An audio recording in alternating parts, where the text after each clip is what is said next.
جو رمضان کا مہینہ ہے، اور یہ رمضان کا مہینہ ایک چیز اور ہے کہ یہ جو ہم کو صرف ہم ہی کو ملا ہے، اسی امت کو ملا ہے، اس سے پہلے والی امتوں کو نہیں ملا.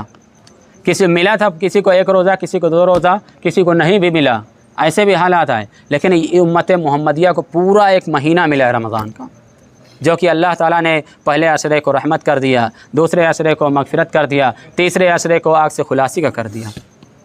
اس لیے میرے بھائیوں، اس میں جتنا ہو سکے اللہ سے لو لگا کر کے ہم معافی مانگیں، اللہ کے سامنے توبہ کریں. اور جتنا اگر ہم نے آج تک کسی کو دل دکھایا تھا اور ہم کسی کو پریشان کیے تھے تو ہم اپنے دل سے اس کو معاف کر دیں. اور اگر ہم سے غلطی ہوئی ہے اور کسی سے بول چال ہماری نہیں ہو رہی، بھائی میں اگر نہیں ہماری بن رہی ہے، پڑوسی سے نہیں بن رہی ہے، رشتہ داروں سے نہیں بن رہی ہے، تو خود جا کر کے ان کے سامنے آپ کیا کہتے ہیں معافی مانگ لیجئے. معافی مانگنے سے کوئی چھوٹا نہیں ہوتا ہے، معافی مانگنے سے انسان اللہ کی نظر میں بڑا ہوتا ہے. دنیا کی نظر میں انسان گرچہ کیا کہتے ہیں نہیں ہماری غیرت کا تقاضا ہے. میرے بھائیو، ایسی غیرت کس کام کی جس غیرت کو اللہ تعالیٰ اکھاڑ کے جہنم میں پھینک دیں؟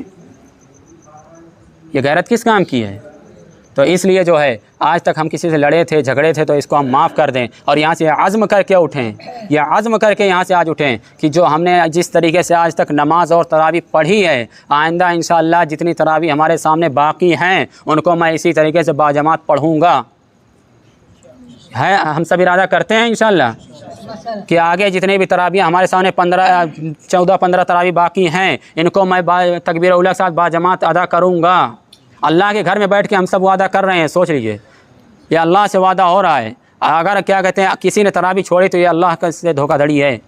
اس لیے میرے بھائیوں سمجھ لیجئے کہ یہ ہم اور آپ اپنے فائدے کے لیے نہیں کر رہے ہیں، یہ سب آپ کے فائدے کے لیے بتا رہے ہیں میرے بھائیوں.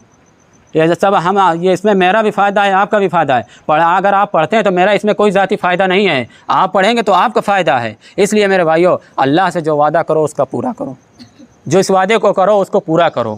اور دوسری چیز یہ ہے کہ اللہ توبہ کو قبول کرتا ہے، توبہ کرنے والوں کو پسند کرتا ہے. اور یہاں تک آتا ہے کہ اگر کہیں پر کوئی مجلس لگے چھوٹی یا بڑی تو اس میں توبہ ضرور کرائی جائے، اس میں توبہ ضرور کرائی جائے، تاکہ انسان کا شاید کہ اس مجلس سے کسی کے دل سے درد بھری دعا نکل جائے، اللہ قبول کر لے، ہم سب کا بیڑا پار ہو جائے گا.